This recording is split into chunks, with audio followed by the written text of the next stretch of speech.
ঘোষণা করতেছি সরকার যে নির্মম জুলুম চালাচ্ছে, যে অত্যাচার চালাচ্ছে, আমি তার প্রতিবাদ। আমি রাজপথের সৈনিক নই, আমারে কেউ কখনো মাঝপাড়ায় লড়াইল কোন দলের মিছিলে দেখে নাই। আমি আজকে আইছি শুধুমাত্র ছাত্রদের মিছিলে।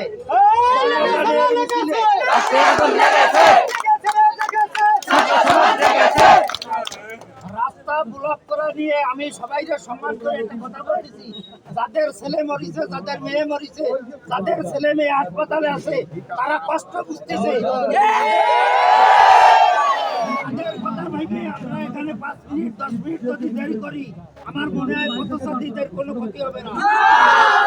আমি বেশি সময় নেব না, রাজপথে বক্তৃতা করা আমার অভ্যাস না। কিন্তু আমার ছাত্ররা, আমার ছাত্রীরা যখন ফোন করে যাচ্ছে অমুক গুলি খেয়েছে, অমুক হাসপাতালে, অমুক এক্সটেন্সিভ কেয়ারে, সেটা আমার অত্যন্ত বিরাট আছে। আমি 3টে সন্তানের জনক, আমি সন্তানের মর্ম বুঝি। হাজার হাজার ছাত্রছাত্রী আমার যারা আজকে গুলি খাচ্ছে, রাজপথে মরতেছে, তাদের কষ্ট আমি বুঝি।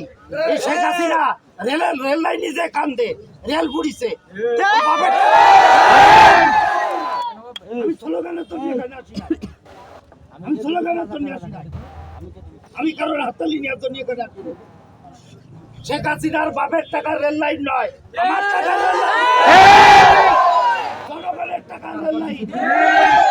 সে কান্দে, আর এত ছাত্রছাত্রী হত্যা হলো, সেই হাতের জিলিপতে লাশ উঠছে, পিতা তার সন্তানের লাশ উঠছে, তাকে হাসিনার কান্না আসে না। তুমি কে, তুমি কে, আমি কে, তুমি কে,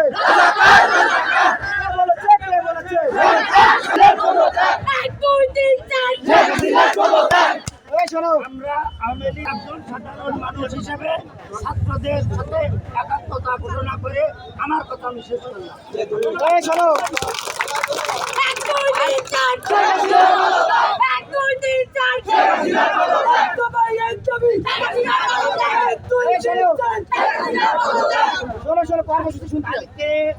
যদি আমি গ্রেফতার না হই, যদি আমি মার্ডার না হই, আল্লাহ যদি আমার সুস্থ রাখে, আমি আবার এখানে আসবো।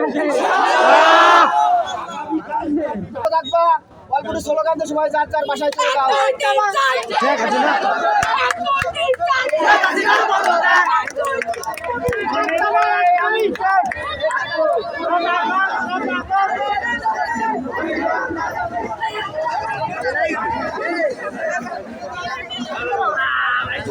লাগতেছে বাড়িতে।